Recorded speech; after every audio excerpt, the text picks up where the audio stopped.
Hello everyone, welcome to my Miley Vlogs. यहाँ आलु चाहिँ घाममा सुकेर राखेर हाम्रो मोबाइल स्ट्यान्ड चाहिँ हैन यहाँ यस्तो चाहिँ आज चाहिँ फेरि के भयो सुलसुले हौ यत्रो पछि गएको छ हाम्रो टोटल अहिले हामीले खनिसकेको जति चाहिँ हैन यति नै रहेको छ। Hello everyone, good morning and यहाँहरु सम्पूर्णलाई नमस्ते सेवा भन्दै माइली ब्लगमा हजुरहरु सम्पूर्णलाई एकदम स्वागत गर्न चाहन्छु and welcome back to my new video blog. So I hope हजुरहरु सबैजना सन्चै हुनुहुन्छ र म पनि सन्चै छु। भने आज चाहिँ मेरो ब्लग चाहिँ स्टार्ट भइसकेको छ। अहिले 9 बजिसकेको छ र यहाँ देख्न सक्नुहुन्छ गाइजहरु हैन। आज चाहिँ ब्लगमा के छ भन्दाखेरि आज पनि फेरि आलु आलु चाहिँ हामी खन्न लागिरहेको छौं र आज चाहिँ आलु चाहिँ कति फलेको छ भन्ने कुरा चाहिँ आजको भिडियो ब्लगमा नै देख्नुहुनेछ। र खासमा मैले आज चाहिँ ब्लग नबनाउने विचार थियो, तर पनि अहिले आलुहरु खन्दै जाने क्रममा चाहिँ मलाई ब्लग बनाउन मन लाग्यो। यहाँ देख्न सक्नुहुन्छ आलु चाहिँ यत्रो भइसक्यो साथीहरु, एक बाल्टी नानाले लगिसक्नु भएको छ।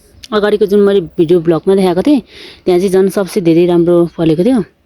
अब यहाँ बीचमा पनि पछि खनेर चाहिँ हेर्नुपर्ने छ कस्तो फलेको छ। र आज चाहिँ यहाँ सबै बोटहरु पनि सकिसकेको हैन, यतै एरियातिर चाहिँ खन्नुपर्ने छ। यहाँ पनि एकदम राम्रो फलेको छ, तर यो अलिकति माटो चाहिँ चिम्टी माटो टाइपको छ, खन्न चाहिँ अलिक साह्रो छ। अस्तिको भिडियो ब्लगमा देखाएकोमा चाहिँ यहाँ खन्न पनि सजिलो थियो हैन। र म अनि भाइ अनि हाम्रो बिन्ता नाना चाहिँ हामी आलु खनिरहेको छौं। र बिन्ता नाना उता जानुभएको छ, भाइ पनि माथि काम भएकोले गर्दा गएको छ। र अहिले चाहिँ म एक्लै छु। यहाँ छ टुइलु, यो टुइलुले कहिले छोड्दैन हामीलाई। आज मोबाइल स्ट्यान्ड पनि छैन, अप्ठ्यारो हुने भइरहेछ।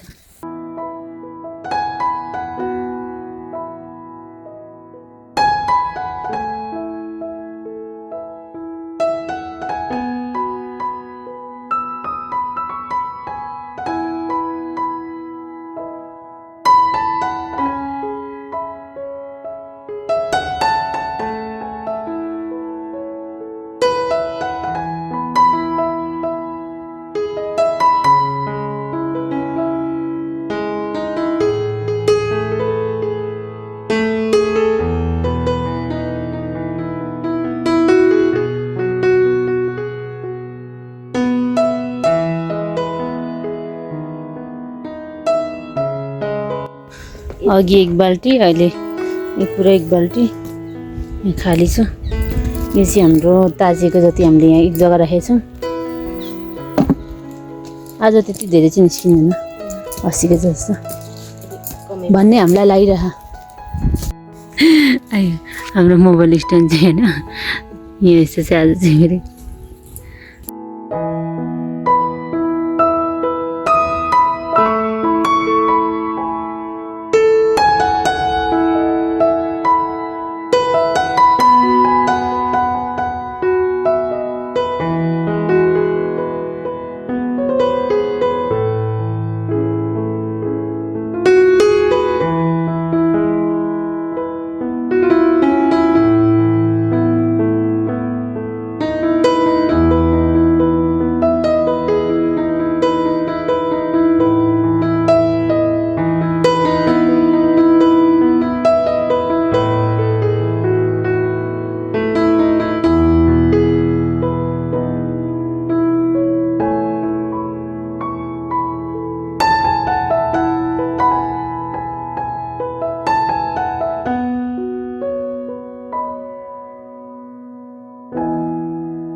ल आज चाहिँ आलु यति हुँदै रहेछ हाम्रो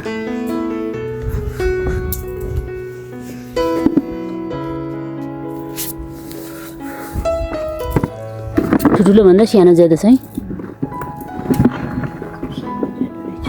यतिकैमा सुकाइराखेर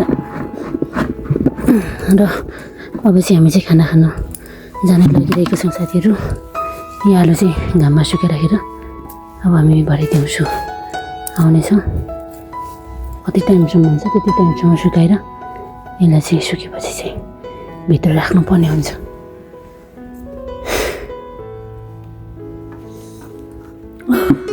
खतरा लाग्यो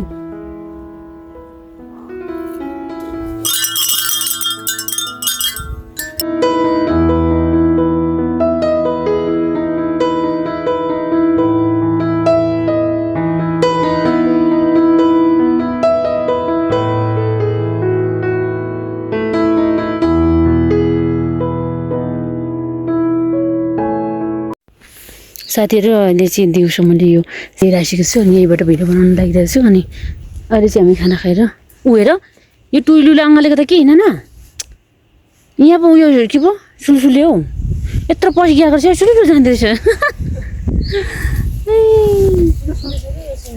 थोरै सुलसुले छैन त हाम्रो टुइलुसँग त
एरिया चाहिँ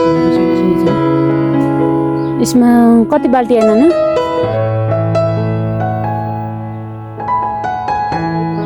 6-7 बाल्टी आयो ल तर यतिकै ठिकै हो ठिकै हैन यस्तो ल अब हामी पुराउन जान्छौँ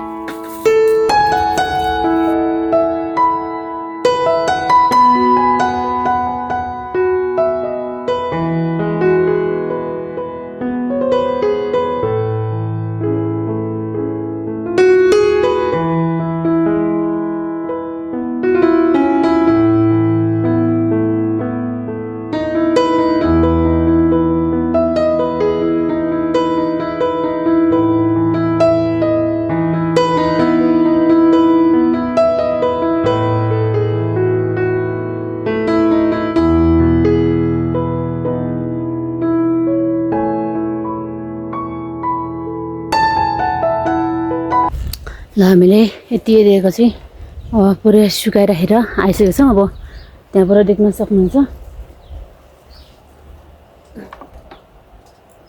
पानी पनि त्यो पर भएको नजिक त्यही हुँदै गरोस् ओए पप्पी तुइलु कम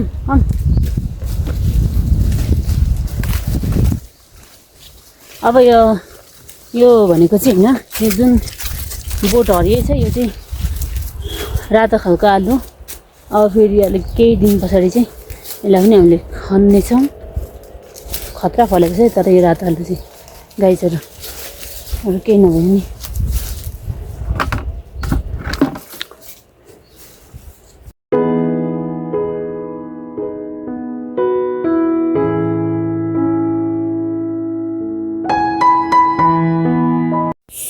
मैले यत्रो खन्दा समेत भिडियो बनिरहेको होला भनेको त अन्तिममा चाहिँ एकछिन गोडेको मात्र फ्याट फ्याट भएछ कस्तो खालको छ्या दिमाग खराब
हाम्रो टोटल अहिले हामीले खनिसकेको जति चाहिँ होइन यति नै रहेको छ अनि यो बाल्टीमा थोरै दुईवटा बाल्टीमा थोरै थोरै पनि छ यतिको ठुल्ठुकै फलेको अलिक ज्यादा सानो छ अनि ठुल्ठुलो चाहिँ कमै मात्रामा छ अस्तिकोमा चाहिँ ज्यादा ठुल्ठुलो थियो अनि सानो चाहिँ एकदम कम थियो होइन र अब चाहिँ हामीलाई यसलाई चाहिँ अगाडि सुकाएको जति चाहिँ देख्न सक्नुहुन्छ अलिक सुकिसकेको छ यो चाहिँ अघि भर्खरै लिएर सुकाएको अब फेरि यसलाई चाहिँ स्टोरमा चाहिँ राख्नुपर्ने हुन्छ अस्तिको पनि हामीले यहाँ उल्टोपट्टि चाहिँ सुकाएको छौँ अब स्टोरको चाबी लिन जानुभएको छ अनि बोराबाट यहाँ उठाएर चाहिँ हामीले लानुपर्ने हुन्छ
साथीहरु आजको भ्लग भिडियो चाहिँ यति नै रहेको छ हैन र आजको भ्लग कस्तो लाग्यो हजुरहरुले कमेन्ट गर्न सक्नुहुन्छ अनि लाइक शेयर अनि सब्स्क्राइब पनि गर्नुहोला यदि नयाँ हुनुहुन्छ भने भन्दै आजको भ्लग चाहिँ यही गर्न चाहन्छु साथीहरु ओके टाटा बाइ अर्को न्यू भिडियो भ्लगमा चाहिँ हामी भेट्ने छौं thank you so much Thanks for watching.